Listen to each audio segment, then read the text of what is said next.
I just want to share how we do it here in the Philippines. How can I do push up? She showed me she doesn't have a hand. And I feel like I'm just starting now to feel like I have a few tools in my tool belt to develop a culture. They liked anything that was actually making them think. The little siblings, that's fun. And then they always have pets they want to show. I had no idea you had a python, and it's actually not a small python. The scavenger hunts around the home. The boots, the cocoa, and the hat. My kids love that. 6 + 4 + 2 = 2. And it's not math. I would say if you struggle with developing a culture in your gym, you are going to struggle developing one virtually. That choice, actually challenge them, make them think, and then doing things together. That they want to be with other kids. They want to do it with friends. A culture is going to develop. You kind of get to, you choose what that culture is going to be. Welcome, physical educators. This is Thinking PE. Because Phi-Ed is more than just fun and games. Welcome to another edition of Thinking PE. Jamie, do you know what I'm thinking? I'm thinking it's after the holidays, so you're wondering why you got a chunk of coal in your stocking. But when it comes to PE, I'd love to know, what are you thinking about for PE? That is a great question, Jamie. I'm glad you asked, because actually I was thinking about an analogy you had given a while back, and it relates to how to fit PE into or distance learning into PE, and it just doesn't fit. And you talked about distance learning is like a square peg, and we're trying to jam it into this thing we call PE and trying to get this thing done, and man, it just doesn't work. Yeah, and I got to tell you, this whole concept started way back in March when COVID first took place, and we would acknowledge it's been an absolute dumpster fire. I mean, this trying to teach physical education in a virtual setting has really challenged us. But with that whole idea that it is tough, it is a dumpster fire. It is challenging. It's horrible. There's been a lot of good that's come out of this too, and we had a great opportunity. We created this thing called #PE Jam Session. It was just the idea of, let's gather some people around and let's discuss, just like a jam session at a conference. Let's discuss what's working. What have you found that's working great? And we did just that. We gathered some teachers from around the nation and put our heads together. Yeah, and actually it turned out pretty cool because it ended up being around the world. We got visit from the Philippines, which just brings an awesome perspective that I'm excited for people to hear. But yeah, it fit kind of back into what we learned way back when we first started discussing how PE generally works. If we're, especially at a distance, we're finding what we call the 3 C's. You want to go into describe that just quickly? Yeah, and it started with the premise of teaching in the classroom of connection, content, and creativity, and that has led to be the same in a virtual setting as well.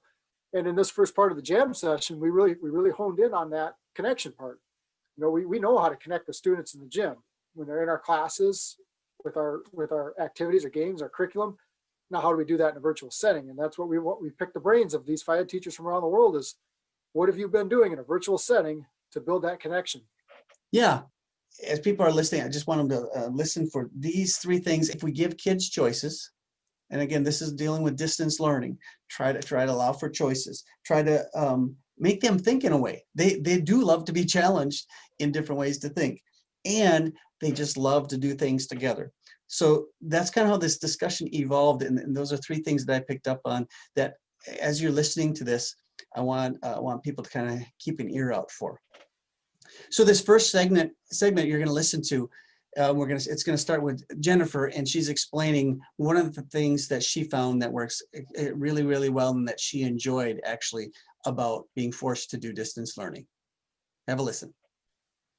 One thing that I found that was kind of neat with the district learning is in person, we're always being active or moving. I don't spend a lot of time I try to get to know my students and in the hallway and stuff.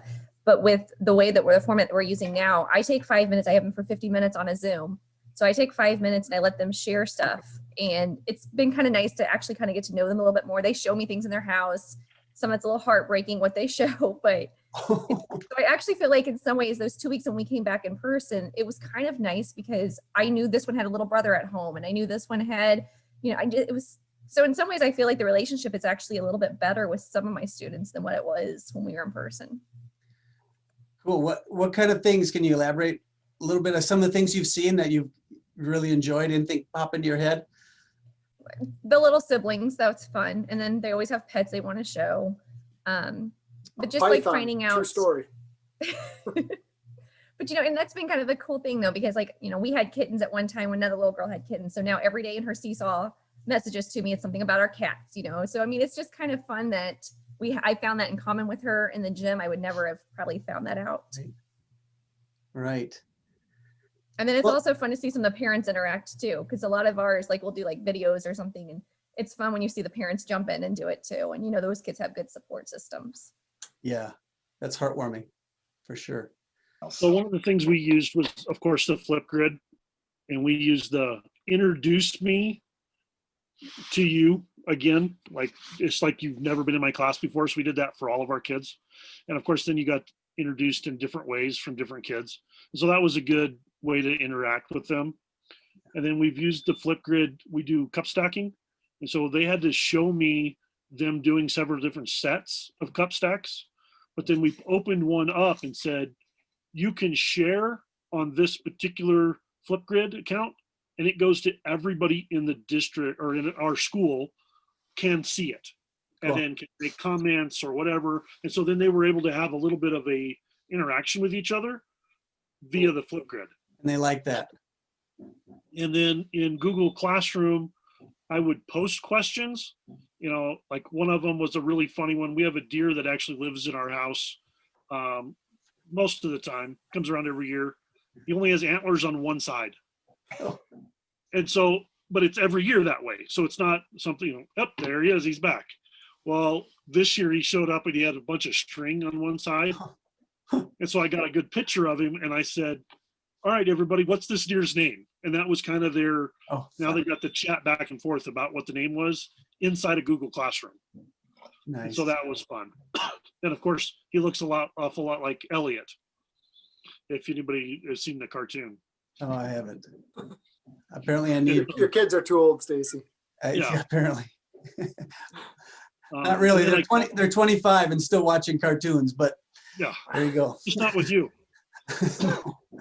And then one of the questions I asked, which was fun to get the kids to try to talk, and some of them were like, I have no idea, was we did a 6 + 4 + 2 = 2. And it's not math. Oh, good. Come up with Because I wasn't doing well if it's math. So explain that more. Help me out. So the 6 thing we put in was you need to be thinking sport, not math, to answer this question. So it's 6 + 4 + 2 = 2.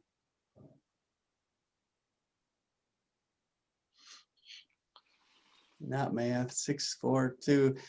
Boy, I'm glad this is a podcast and not people watching the videos because the looks on all our faces right now are really contorted. So it was a great, because I got the kids to actually start going, oh, is it soccer? Is it this? Is it that? Yeah. Kind of got some conversation going back and forth. And then I would tell them if they were close or if they were way off. And well, it comes down to it's baseball. 6 + 4. Are all 6, 4, 2 positions. double play. Yes, that's Okay. what it is. 6 to 4. Okay. It's 2. Two. Two for double to play. Yeah, Catcher's got to tag him out. It's not a force play. Catcher's got to tag him. yeah, 'cause you're getting that first. You're getting the guy running to second because the ball's hit to 6. 6 throws it to 4. 4 throws it to 2. There's your double play. Double play. Got it. Wow. But that was a good way to get them, like in class, we could have an actual discussion and we can't very well on Zoom. And so that was a way for them over the course of a week to, somebody would ask a question, somebody would see if they could answer it, then I would come in and there was that exchange. Okay. I would say that's the biggest part that was missing from my experience in the spring with distance learning to the fall. Was in the spring, I thought we were really good at coming up with creative activities and keeping the kids active and trying to insert a little bit of content, but it was real tough to find relationships because my district didn't open Google Meets till very, very late. Just as a trying to figure this whole thing out. But now we have Google Meets, and now we're trying to find those creative ways to, like you said, build relationships with the kids. But now we're doing it virtually. So yeah, we did see a lot of pets. True story, a python kid holds up, I have a python. I'm like, I had no idea you had a python, and it's actually not a small python. So make sure you put the lid on that tank. Yeah, right. I heard as a kid had a raccoon that was a pet. A raccoon. Mhm. Wow. Okay. It would be fun. It'd be fun to put that, maybe something like that out on Twitter or Facebook and see what's the craziest pet you've seen for your kids. Because I bet we've all seen some crazy stuff. Yeah. So aside from flip grids or face-to-face Google Meets, is there anything else out there that really, Schoology I think is another one. Is there any other platform or anything else out there that really promotes student-to-student interaction? It's quite true for the Flipgrid's the only thing that I'm real familiar with. Yeah. There was another, I've got to look for it.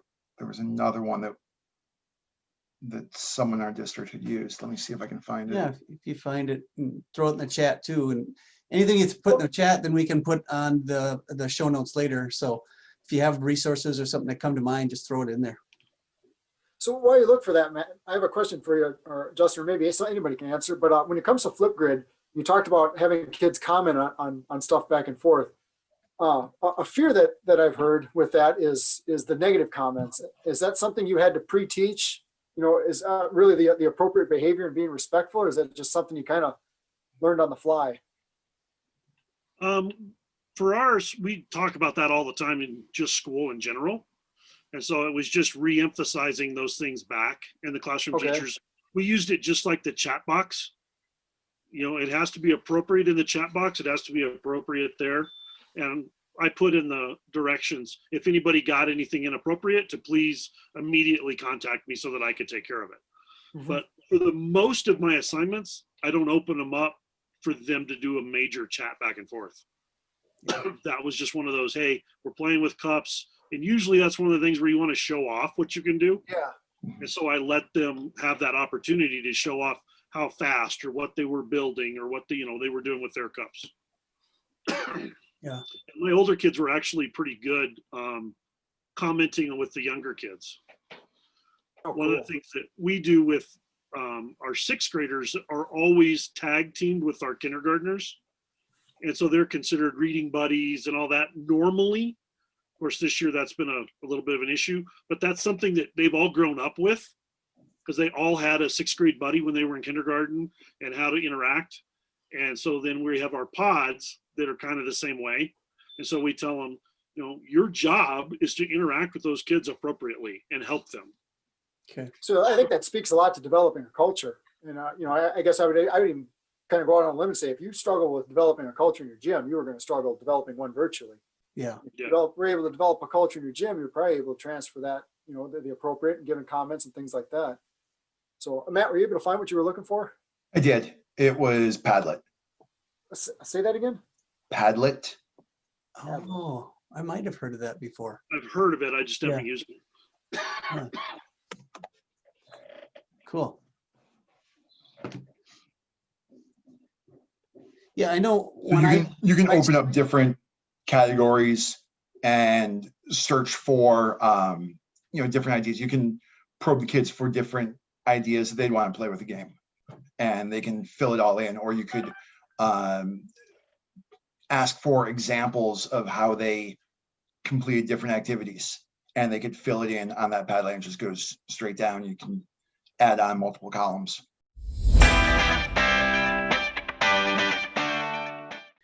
Well, Jamie, I heard Python, siblings, pets, parent interaction, Flipgrid, cup stacking, double play.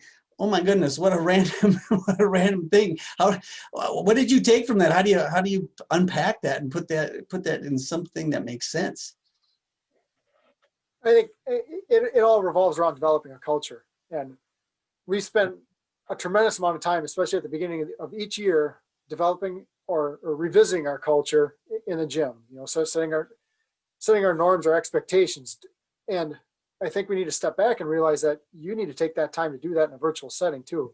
You know, that culture is just not going to develop on its own. Well, let me take a step back, because you made a great point in a podcast back with, I think it was with Dr. Christy Malley from Winona State University. We talked about developing a culture. Yeah. And I think you made the statement that a culture is going to develop. You just, you kind of get to, you choose what that culture is going to be. Yeah. And that's, I really firmly believe that. You know, we've talked, like I said, we've talked about culture, but it's so important here online. And this is just truth telling here. I've struggled that first couple groups that I had online. I was just kind of spinning my wheels, and I feel like I'm just starting now to feel like I have a few tools in my tool belt to develop a culture. And the things that these guys talked about were part of it. Developing, I think it was Jennifer that started off talking about how she just takes 5 minutes and gets to know the kids.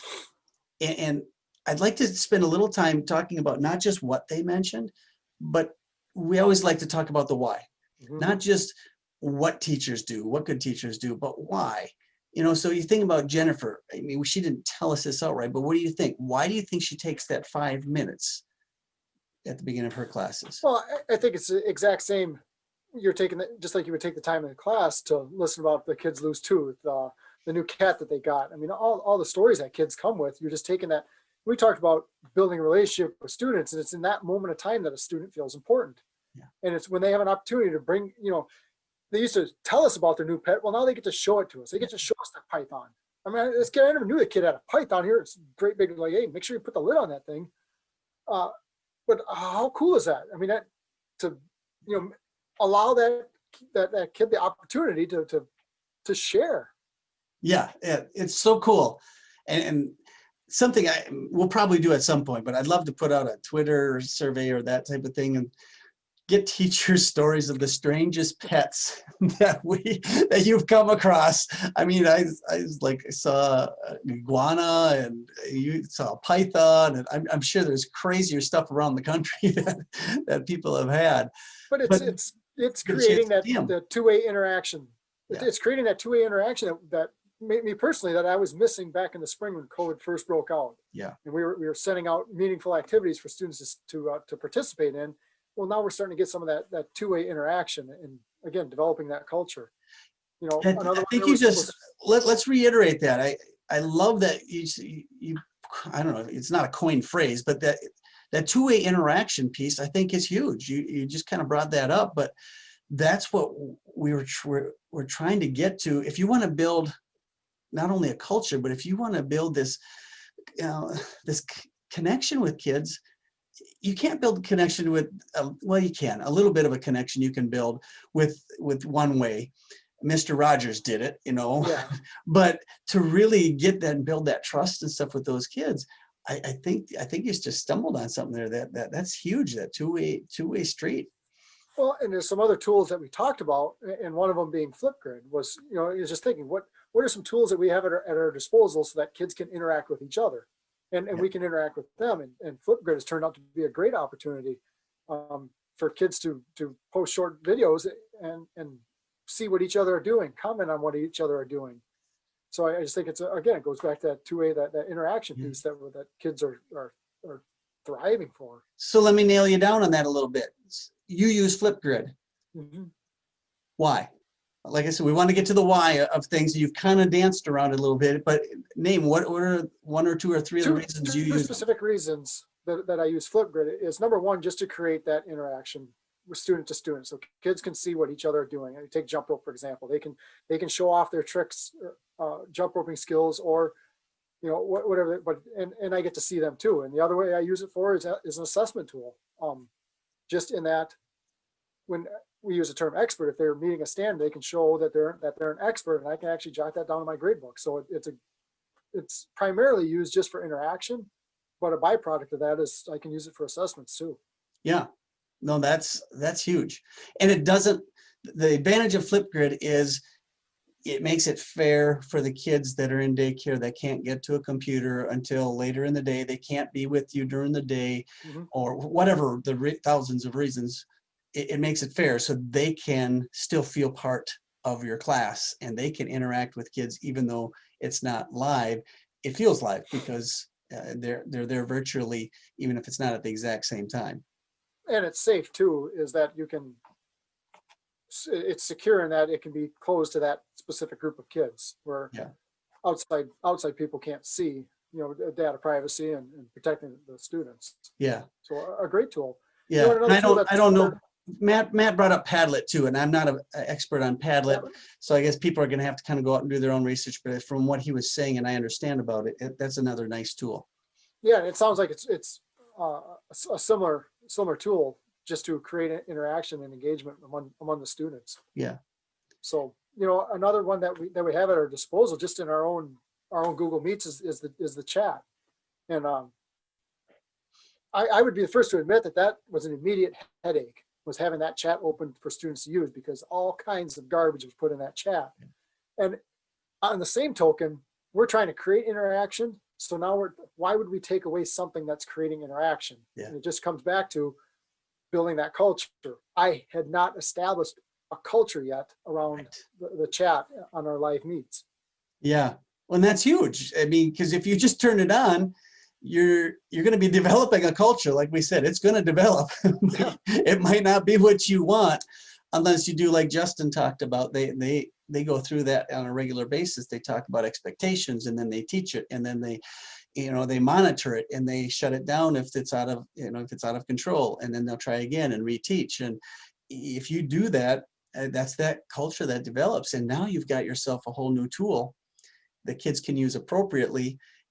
And again, why? It comes down to the why. You might shut it off for certain days because your why, what you want to get done that day, doesn't involve that kind of interaction. So it's not like a one and done type of a thing where this is always a good idea or it's always a terrible idea. This is what makes professional PE teachers professional.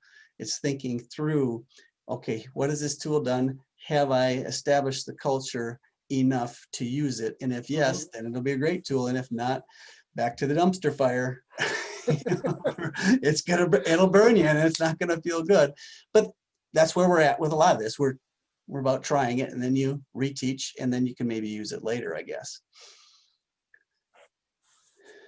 So, as we look forward here, this next section, we're going to get a lot of resources, but specifically, we're going to be looking at how we use these resources and the benefits of the live sessions.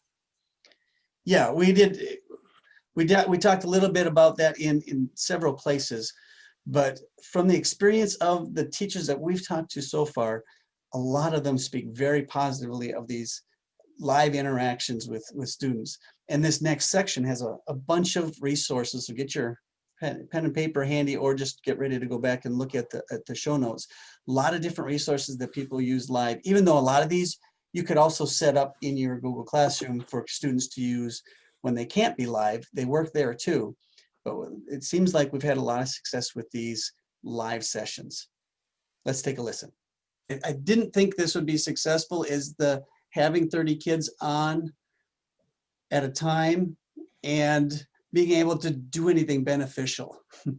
And so I would put a lot of time and effort into writing some good lessons that they would do on their own. And I would meet with them live for a short period of time, and then just kind of turn them over to the well laid out lesson. But what I've found is that small amount of time I have with them actually has been incredibly productive. I am able to get 30 kids, kind of like you talked about, Jamie, you build that culture. And I think our teachers have done a good job with that at our school or something, because they came ready, kind of eager to like, okay, what are we going to do? And we're going to do this together. And so when, we do some type of activity, the first day I just did like rock, paper, scissors, me versus them.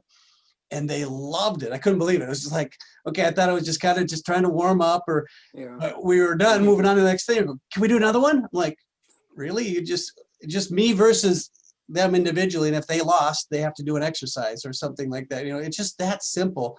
But it seems like they just thoroughly enjoy doing something together. Even though they're apart, they're seeing each other doing it. They're doing rock, paper, scissors.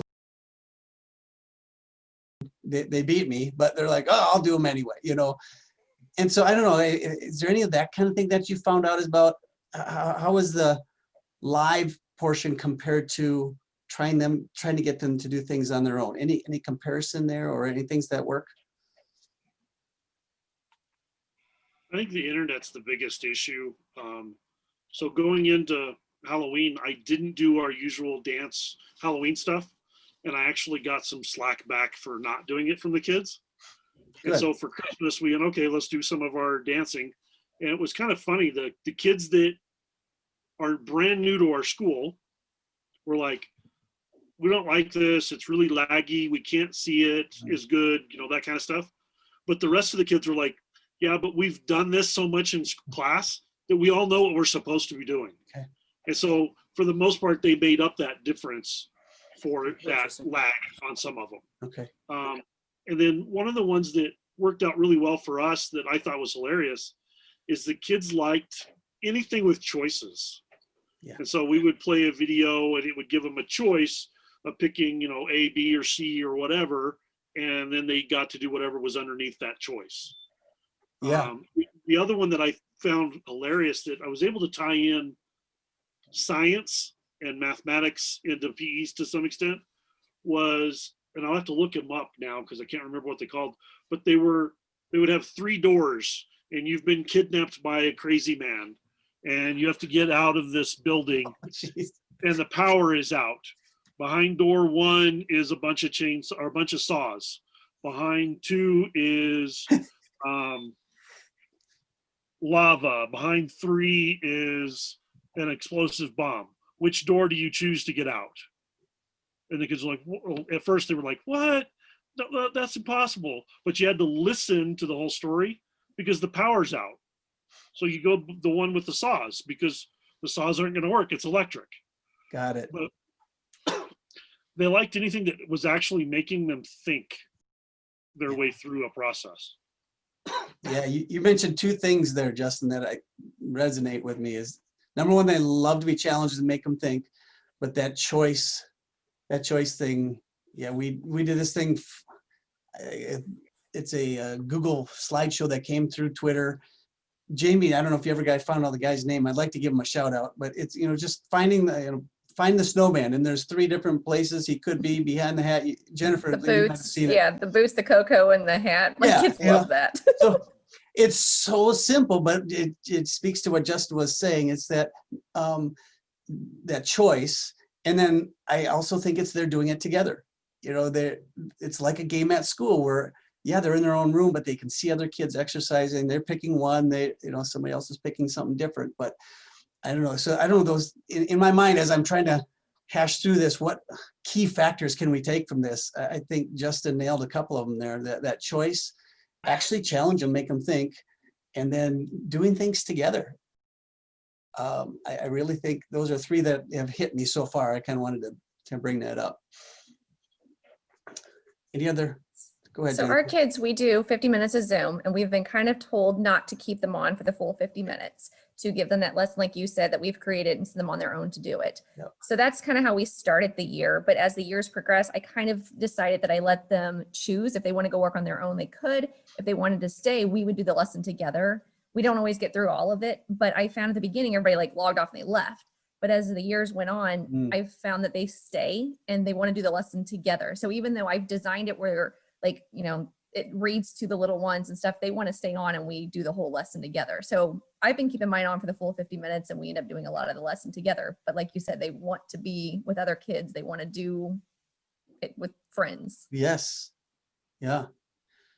So just quick shout out though. I did find that that fine frost thing is from Mr._C_PE. He's out on the East Coast. Ross is his name, and I like that idea of that where students have to find something, and now take that concept with Justin's idea of make it a trivia question. So now they have 3 different choices, and you have to choose you have to show me the exercise to tell me what that answer was, or something along those lines. Where in order they're not telling you the answer, they're showing you the answer. They're showing you the answer by doing a certain certain exercise, a jumping jack, a push up, or a mountain climber. Yes.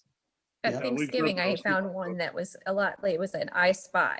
So they had so many seconds to find, and then they gave them the number choice. If you found 4, you did this exercise. If you found 5, you did that, and that was a lot of fun. Yeah. Oh, cool. What Well, were you and gonna also say? the scavenger hunts around the home, Yeah, showing different, those are a huge hit. yep. A good one. I will say Go ahead, some Jeff. people have had a problem with that one. So not in our district, but in Albuquerque, the biggest area in our district, they did scavenger hunts and they turned them into go touch, don't bring us. Yeah. Because one of them was go bring us something pink, and well, they brought something that shouldn't have been brought back. So we did a lot of those, but it was go touch. Don't Yep. bring us. Go touch a book. Go touch a pencil. Go touch a. Yeah. And we had to add on ours when we did those because we had so many kids that was Zooming from their parents' office or somewhere Right. that we give them the choice. You either go get something red or you do jumping jacks, or you go Yeah. get something or you do, because we had a lot of Yeah. kids who didn't have those things. Yeah. One of the coolest things I ended up doing was just to get to know them. I asked them to share, or go get something that you made or you created. And that was a pretty cool thing. I had some kids that are super, super proud to show me, everything ranging from an art project to Legos they built to, some super creative stuff. So that was a neat deal.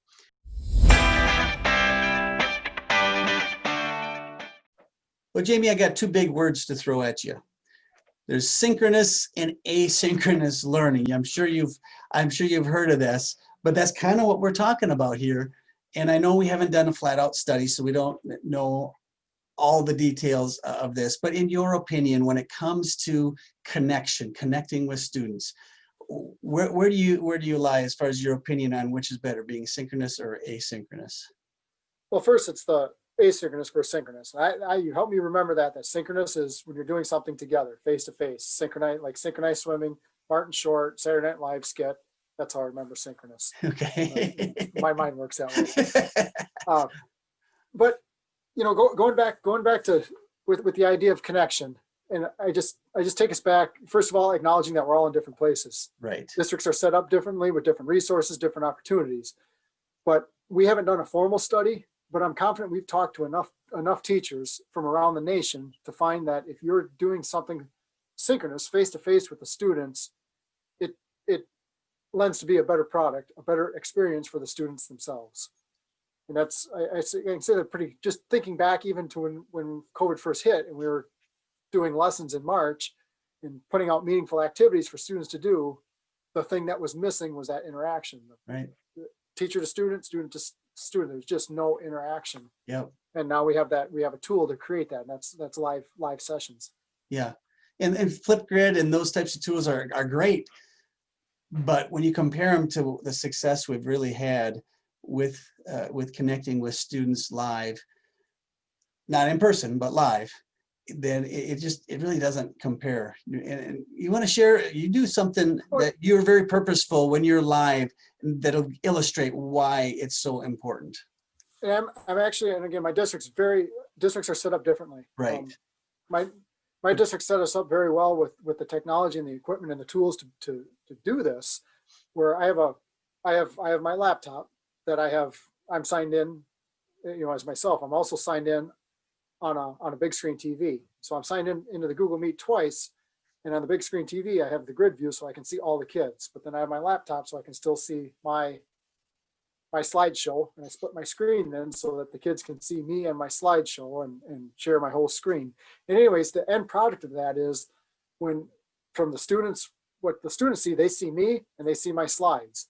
What I see is I see all of the kids, so that I can call their names, I can see them doing the activities, they can see me doing the activities with them. And that's as far as engagement goes and building relationships with students, that has been invaluable. Yeah. And you like call their names or something. You're very purposeful with that, right? I absolutely make it. When I do 10-minute movement breaks throughout the day, and part of that in that 10-minute movement break. So 10-minute movement breaks, sometime in the day, at least call their names twice. So you have 25 to 30 kids in a class, and at least call their names twice. And I make that purposeful so that they hear their name. They know that I'm watching them. They can see me doing the activity, but they know that I'm watching them do it too. Yeah. And it's the same as if you're giving feedback in class. You're walking around the gym, monitoring students, groups of students, moving throughout the whole gym, calling out names and providing that instant feedback to kids. And I'm just doing it in a virtual setting. Yeah. And it actually works quite well because they hear their name come over their speakers in their home quite well. It's not blended down with a bunch of other noise. You're calling them out in a positive way. And yeah, I've picked up on that. And I've really tried to do that as well. And I like the result of it for sure. Any other things with the idea of making connection in live sessions?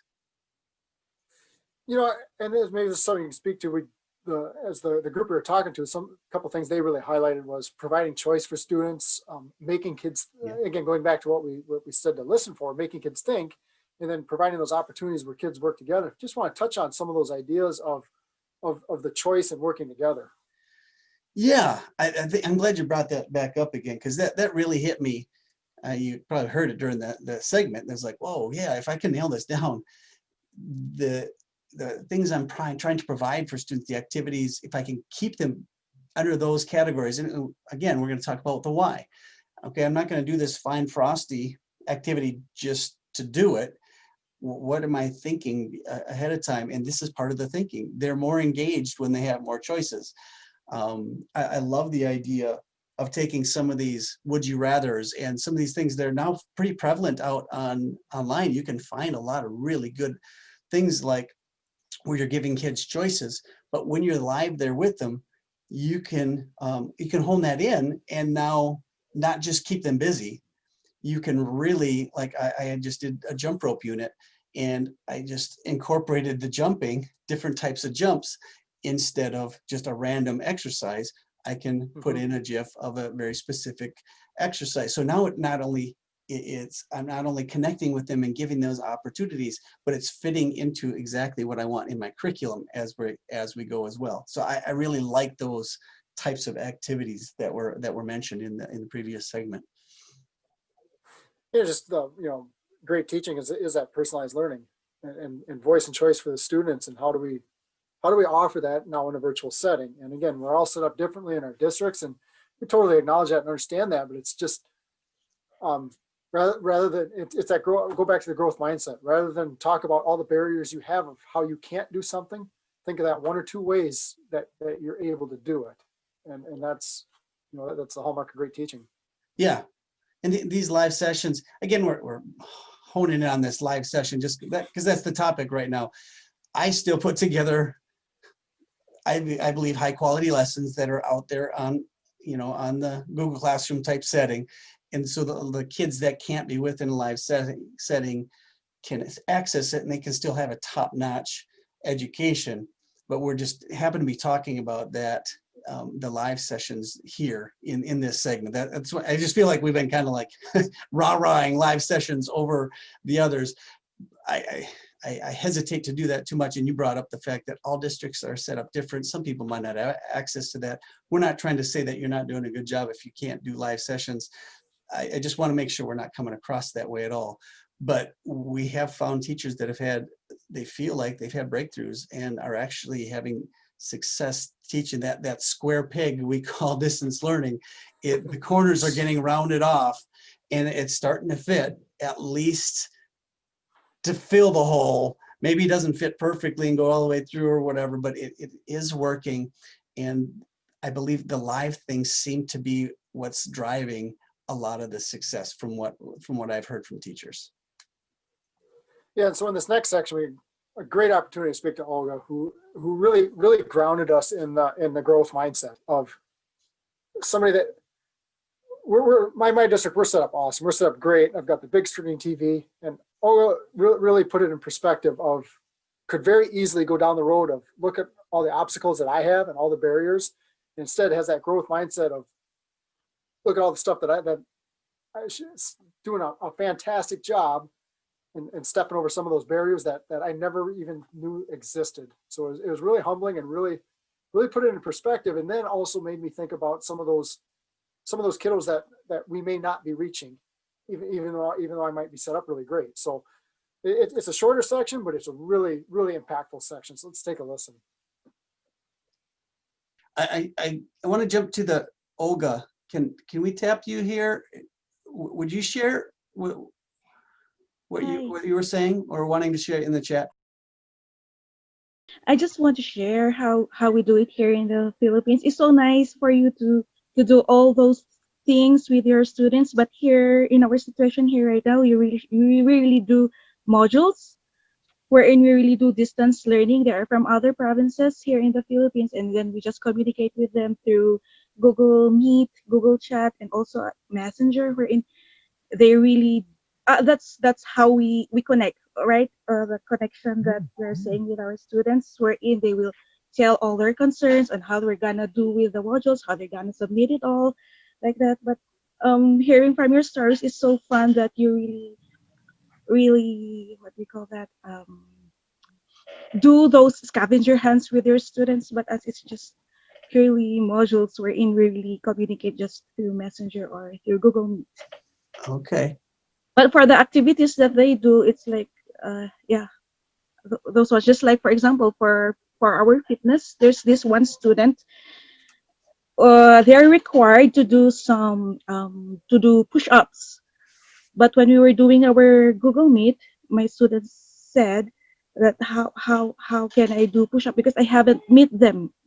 We were haven't meet them really classroom setting. No, that's why I haven't seen them. So my student said, how can I do push up?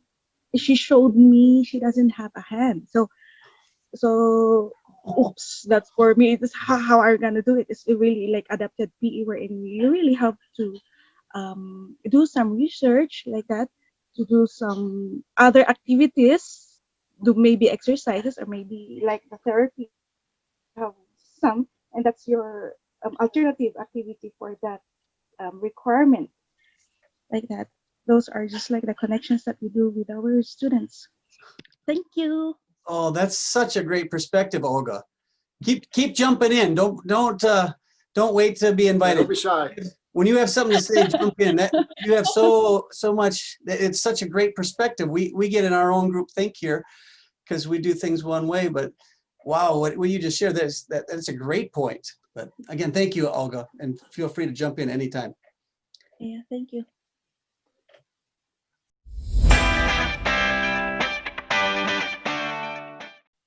Hey, Stacey, so Olga from the Philippines, on the other side of the world, she actually had to calculate the time difference to make sure she was able to join our meeting on time, which is really, really cool. Way cool. But just brought a whole new perspective of, we're talking about connections, and she grounded us in, how are you connecting with those students that might necessarily be able to be part of the group? Huge. You're doing push-ups, all of a sudden you have a student that doesn't have one hand. How do you connect? How do you ensure that that student can be part of the group? Yeah. And it's no different than when we're doing a jump rope activity. There's going to be kids that don't have jump ropes. So how do you ensure that they can be part of the group, or if they don't have a ball or whatever the case is? Again, we talk about that growth mindset, and we can come up with lots of barriers. How do we overcome those barriers? Yeah. And it's just that overall question that you're bringing up of, how do you make sure that every kid can connect, and especially those ones, and you really got to start thinking way beyond just, because usually when you're setting up an activity in your head, you got this idea, you got this picture, and here the kids could do this at home. They could use a cardboard box to set this, or they could use this, they could use a sock. Well, now I've got kids that are in daycare at a school building, so I can't just say go get a sock. Whereas in my head, back in the spring, everybody was at home pretty much, and so it was like, oh yeah, well, use a sock or use this. But I've got to now think through, how about those kids at a daycare? What about kids that's at grandma's house? What about, okay, how can I include those things? And that doesn't even include what Olga was talking about people that have other restraints in lots of different ways, not just physically, but now connection wise. Well, a kid that their Wi-Fi goes out, what can they do? All those types of things. We've got to, you said it earlier, every school's set up differently. Some schools have done a great job of being able to get every kid technology, but I'll guarantee there's some that they're so remote that they can't. And so now what? And how can we really embrace all those students? It's a hard question, but I love how she brought it up to make us really think on that grand of a scale. Yeah, it's really like go back to our gyms. Remember way back when we were in our gyms with our students. Remember those places? And we did an activity and a kid was struggling. What did you do to help that student? You know, how did you differentiate? How did you adapt? How did you provide feedback? How did you encourage? And, you know, initially when COVID hit back in March and we were just started distance learning, I wasn't doing those things virtually. I was again, trying to provide those meeting activities so kids could be active. Yep. But now we're starting, I think, and that's how we're growing as teachers, is now we're starting to think of ways that we can adapt, we can adjust, we can differentiate, we can accommodate these students so that we're reaching all children. And one of the things this is maybe a pet, I don't want to call it pet peeve, but it's something that the idea of equity, I like it, but I feel like it's been flipped on its head. The idea, I think, of equity was that we need to bring all kids up with opportunities so all kids can participate. The idea wasn't to restrict, you know, okay, like you said, one kid in your whole school doesn't have jump rope. That doesn't mean, oh, we don't do jump rope, at least in my mind. Now, I might be put on a firing block for that, but the way I love the way you're approaching it, Jamie, all those words you just used were adapt, overcome, figure out how to include. We're not looking at, oh, what we can't do. It's, now, how could we figure out, like our district, we had kids without Wi-Fi, and they looked at it and they said, well, we can get hotspots to those kids. Wow, that's fantastic. Instead of saying what we can't do, what can we do to bring everybody in? I don't know what your thoughts are on that, but I just don't like the idea of let's restrict everybody to the lowest common denominator. Let's bring everybody up to the highest common denominator possible, is how I'd like to view the whole idea. Well, I think it's an accurate view. I don't think the intention ever was to bring the group down, but that was the immediate fix. Yeah. That was how we were able to include all the students, was to just not do things that Right. forced us to think outside of the box. Yep. So anyway, do you have anything more to say on that, or should we wrap this thing up here? No, I think it's ready for it's the holiday season, so put a bow tie around it. Put a Yeah. bow tie, put a ribbon around it. Yeah. Well, I was just trying to figure out what to do, and I think back to how we started this off and talked about, if you're looking for ways to help kids connect with kids, give them choices and make them think. And the third one we talked about was have them do things together. And we have found if you can do that live, it works even better. But in some way, shape, or form, do those things to get to really get that connection made. And that is Thinking PE. Connect with us on Facebook and Twitter at Thinking PE. Find us on all your favorite podcast providers by searching Thinking PE. For more resources and videos, go to www.thinkingpe.com. Thanks for listening.